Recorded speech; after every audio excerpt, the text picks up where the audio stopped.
Bismillah mon ender Pular English. You welcome in Pular English.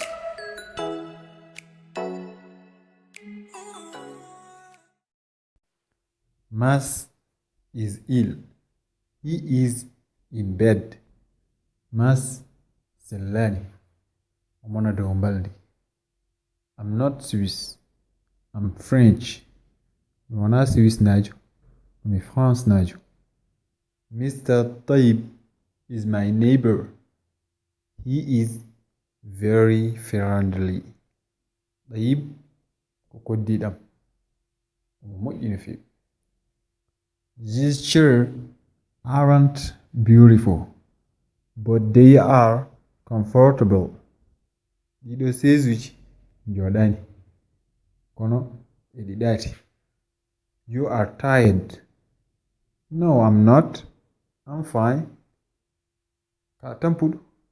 Ala, Miss Tampani, Bedisil. Astu isn't at home. She is at work. Astu alagal. Woni koto golle. Here, your coat. Oh, thank you very much. Wutte maneni. Oh, ajarama no fewi. Kodi chomchi mbiyete coat. These are for men. These are for women. My name is Ahmad. Bitemko Ahmad. I'm from Senegal. Jamiko Senegal. I am 24 years old. Jaramiko Dubinoga Senei. I am married. Miresi. I have 3 children. Dijugi Sukabetato. I am a teacher. Kumijangino.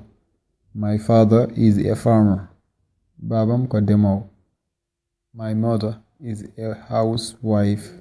Nenam Kodabugal. Angry. Happy. Happy. Weltad. Sad. Sunad.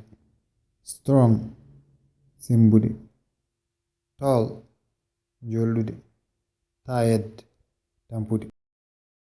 Thank you so much for watching, guys. Please share and subscribe, click the like button and comment below if you have any question.